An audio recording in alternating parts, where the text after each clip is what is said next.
Abel Ferreira fora dos planos da CBF. Vídeo de hoje do canal do Nicola traz atualizações sobre a busca de Edinaldo Rodrigues para um substituto de Dorival Júnior. Preciso te atualizar também sobre um déficit recorde do São Paulo em toda a sua história. Já o Flamengo está de olho em Andréas Pereira, que já passou pelo próprio Fla. Conto também que o Corinthians tem de longe a maior média de público na atual temporada. Para completar, uma empresa cobrando dinheiro do Palmeiras, o Botafogo impedido de registrar atletas pela FIFA, Lucas Paquetá e seu julgamento na Inglaterra, tem as últimas do mercado, bastidores, finanças e muito mais. Fala aí pessoal, sou Jorge Nicola, bem-vindos a mais um vídeo do canal. Sempre bom ter vocês por aqui, sem perder tempo, só pedir para deixar like, se inscrever no canal e ativar as notificações. Bora começar o vídeo com aquele tradicional giro de notícias. E a primeira informação é sobre Neymar, que está fora do jogo contra o Vasco no domingo. O Peixe oficializou nas últimas horas o descarte do Neymar em relação à partida de estreia no Campeonato Brasileiro. O jogador se recupera de uma lesão muscular. Já o Grêmio fez proposta de 3 milhões de reais ao Juventude pelo atacante Enio, que havia sido recentemente comprado pelo time de Caxias do Sul, com a curiosidade de que o Juventude gastou 1.200.000 e poderia praticamente triplicar esse valor. Contratação feita pelo Júlio Rondinelli, mas Juventude entendeu que não vale a pena negociá-lo por 3 milhões de reais e rejeitou a oferta do tricolor gaúcho. Por falar no Sul, quero contar que o Internacional zerou sua dívida com o Cruzeiro pelo Wesley e também renegociou um parcelamento com o Palmeiras pelo Bruno Tabata. Resta agora que o Colorado se acerte com o Flamengo pelo Thiago Maia. A dívida com o Fla é de 700 mil euros. Para completar o giro de notícias, contar que o Curitiba anunciou a contratação do volante Alisson, ex-Atlético, que chega por empréstimo até o fim da temporada. Já o Clube Atlético Mineiro ainda não aceitou a oferta do Fortaleza para a liberação imediata de Daverson. Centroavante de 33 anos de idade seria envolvido numa troca, com o Pochettino chegando à cidade do Galo, mas dentro do Atlético não há um consenso em relação ao meia argentino. Agora o Atlético precisa ser convencido com dinheiro por uma proposta do Fortaleza. Hora de falar sobre Lucas Paquetá, que é desde a semana passada julgado na Inglaterra. Existe a possibilidade dele ser banido do futebol, ou seja, nunca mais atuar profissionalmente. Essa é a pedida da Federação Inglesa durante o julgamento. Tudo porque o Paquetá é acusado de forçar 4 cartões amarelos em benefício de apostadores da sua família lá no Rio de Janeiro. Apostas que variavam entre 30 e 300 reais. Tem uma novidade importante. O Paquetá conseguiu que o técnico David Moyes, que trabalhou com ele no West Ham e hoje comanda o Everton, testemunhasse a favor do meio atacante brasileiro. David Moyes, por exemplo, vai lembrar de um episódio que aconteceu em uma das partidas com suspeita de cartão forçado. Foi num confronto contra o Bournemouth que terminou empatado em 1-1. David Moyes vai depor e falar que o Paquetá havia pedido para não participar desse jogo, porque ele tinha negociações avançadas com o Manchester City. Acontece que o Moyes foi até o quarto do Paquetá e pediu para que ele fosse escalado, porque seria importante para o time. Paquetá, bem próximo da hora do jogo, acabou entrando em campo e isso faz o Moyes entender de que não houve nem tempo para que ele combinasse qualquer tipo de situação com seus familiares. Só para completar, é importante lembrar que o Paquetá, se punido na Inglaterra, deve cumprir essa punição por todo o planeta, ou seja, se ele for banido por lá, não vai poder jogar no Flamengo, na China, nem em qualquer outro canto do mundo. Hora de falar sobre o Botafogo, que está temporariamente impedido de registrar novos atletas, punição imposta pela FIFA nessa semana por causa de uma dívida botafoguense com o Guarani do Paraguai. A dívida é de 2.600.000 pela compra de Segovinha. Cansado de não receber a grana, o Guarani do Paraguai foi até a FIFA e conseguiu a condenação do Botafogo, que assegura que fez o pagamento nessa quarta-feira. Até por isso, é natural que depois que as burocracias forem cumpridas, o Botafogo seja retirado da lista de clubes punidos com o fair play financeiro, ou melhor, com o transfer ban. Esse transfer ban impede, por exemplo, que o Botafogo registre atletas, momento delicado da temporada, com a permissão de janela por aqui. Se essa punição seguir valendo, o Botafogo não vai poder registrar eventuais reforços. Só é importante lembrar que, apesar de ser uma SAF das mais ricas e que mais investem, o Botafogo de John Textor tem atrasado pagamentos para muita gente. São vários os empresários brasileiros e do exterior que reclamam da falta de pagamento. Botafogo que também andou atrasando alguns vencimentos, especialmente com luvas para atletas e com compras de jogadores de outros clubes. Hora de falar sobre o Palmeiras, que está sendo cobrado na justiça por uma empresa chamada Onverso. E essa pendência tem a ver com um acordo recentemente anunciado.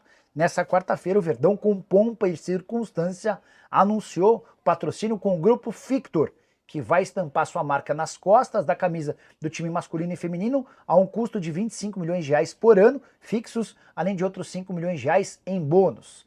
Acontece que, de acordo com a Onverso, a empresa participou de toda a intermediação do acordo, mas foi retirada do negócio assim que o acordo foi fechado. E a CEO da empresa reclama de forma específica com Everaldo, que é o chefe de marketing do Palmeiras. A alegação do Everaldo é de que ele vinha sendo cobrado internamente por só conseguir achar patrocínios com a ajuda de intermediários e que nesse caso específico ele não poderia pagar comissão para a empresa. A Onverso se defende alegando que há uma série de provas que mostram que ela cuidou de toda a intermediação do acordo entre o clube e o grupo Fictor. Só para completar, saindo um pouquinho dessa parte mais burocrática para falar sobre campo e bola, Palmeiras enfrenta o Corinthians na noite dessa quinta-feira na Neoquímica Arena, precisando de vitória por 2 gols para se sagrar campeão. Se vencer por 1 gol de diferença, a decisão vai para pênaltis, onde a coisa não tem funcionado muito bem, especialmente desde que Everton se tornou titular do Palmeiras. Foram 10 decisões por pênaltis e o Palmeiras terminou com vitória em apenas 2 delas.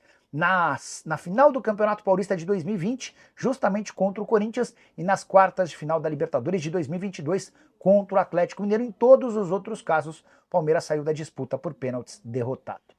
Hora de falar sobre o Corinthians, que tem de longe a maior média de público entre clubes brasileiros no futebol de 2025. O Timão tem até aqui 44 mil torcedores por partida nos seus 10 jogos em casa, ou seja, 440 mil pessoas na Neoquímica Arena. O jogo dessa quinta-feira vai até aumentar essa média, porque todos os ingressos à disposição foram negociados. O que mais chama atenção é que o Corinthians está bastante distante do segundo colocado, o Cruzeiro, com média de público de 30.797 torcedores em 5 jogos como mandante. O Flamengo é o terceiro com 30.044 torcedores, o Palmeiras o quarto com 29 mil, o Grêmio é o quinto com 28.900, São Paulo é o sexto, 28.700, o Bahia é o sétimo com 28.600. Na sequência aparecem o Internacional em oitavo, o Santa Cruz em nono e o Atlético Mineiro fechando o top 10. Bora falar agora sobre o Flamengo, de olho mais uma vez em Andréas Pereira. Informação da tarde dessa quinta-feira dá conta de que o rubro-negro, buscando um meia para disputar a posição com o Arrascaeta, vê no Andréas Pereira alguém de boa oportunidade. Meio-campista de 29 anos que passou pelo Fla entre 2021 e 2022 na oportunidade, 53 jogos, 6 gols e 3 assistências. Ele ficou muito marcado por uma falha na final da Libertadores que garantiu o título ao Palmeiras. Até por isso não foi comprado junto ao Manchester United em uma operação de 10 milhões de euros. O Fulham, muito esperto, fez a compra e transformou o Andréas Pereira em titular absoluto. Agora que o Flamengo vendeu o Alcaraz para o Everton, numa operação de mais ou menos 110 milhões de reais, a ideia é utilizar parte dessa grana para fechar a compra em definitivo do Andrés, que pertence ao Fulham e tem contrato até junho de 2026. O Andrés está avaliado em 20 milhões de euros e é titular absoluto por lá. Ele já havia declarado em outras entrevistas a sua vontade de voltar a jogar no Brasil, especialmente para apagar essa imagem ruim deixada depois na falha na decisão contra o Verdão. Hora de falar sobre o São Paulo com prejuízo histórico, o maior de sua história. Nas últimas horas, membros do Conselho Deliberativo receberam números da temporada passada e o São Paulo, em 2024, registrou um prejuízo de 289 milhões de reais. Isso significa que o tricolor gastou quase 300 milhões a mais do que aquilo que arrecadou. Nunca desde que foi fundado, São Paulo havia registrado números tão ruins. Entre outras consequências, um valor recorde também da dívida, que hoje gira na casa dos 969 milhões de reais, quase 1 bilhão de reais. São Paulo em crise total, a pior fase do ponto de vista financeiro de todos os tempos do tricolor. que tem tentado buscar uma série de receitas novas, incluindo a captação de dinheiro via FDIC. O acordo com Evangelos Marinax, que vai aportar cerca de 100 milhões de dólares num período de 5 anos, também pode ajudar a mudar essa drástica situação. É também por isso que o São Paulo não contratou jogadores com compra de direitos econômicos nessa janela de janeiro. Vai ser assim na metade do ano e também na janela de janeiro de 2026. Só para arrematar, com todas essas alterações, o São Paulo afirma a seus conselheiros que projetam um superávit de 44 milhões de reais no ano de 2025. Mas, a julgar pelos últimos anos, não dá para imaginar algo positivo. Tricolor, no período de 2021 a 2024, acumula um déficit de 429 milhões de reais. Foram 289 milhões de prejuízo no ano passado, 62 milhões de prejuízo em 2023, superávit de 37 milhões em 2022 e um outro prejuízo de 106 milhões de reais em 2021. Bora fechar o vídeo para falar sobre seleção brasileira e a busca do presidente da CBF, Edinaldo Rodrigues, por um substituto para Dorival Júnior. A CBF já se decidiu por um técnico estrangeiro. Estão descartados nomes como Mano Menezes, como Rogério Ceni e por aí vai. Qualquer treinador brasileiro que você pensar, Renato Gaúcho, Tite, nenhum deles faz parte da lista de possíveis alvos. A opção é por um treinador estrangeiro. A ideia do Edinaldo é não fazer mais testes, até porque as experiências com Dorival Júnior e Fernando Diniz foram extremamente mal sucedidas. E aí que começam a surgir outros nomes: Carlo Ancelotti, Jorge Jesus e Abel Ferreira. O nome do Abel a gente pode riscar do mapa. Consegui apurar com pessoas próximas ao Edinaldo que o treinador do Palmeiras não faz parte dos planos. Apesar de ser estrangeiro e extremamente vencedor no futebol brasileiro, a avaliação interna é de que ele não oferece o pacote que a CBF precisa, do ponto de vista tático, mas também comportamental. Vale a lembrança de que antes de contratar Dorival Júnior, o Abel já era uma alternativa, mas nem sequer foi cogitado pela CBF. Pois bem, Carlo Ancelotti é o plano A. O técnico italiano do Real Madrid foi consultado nas últimas horas e acenou com um sim, mas ele disse que não pode assinar um pré-contrato e que o Brasil precisaria esperar até o fim do Super Mundial de Clubes, que acaba em julho.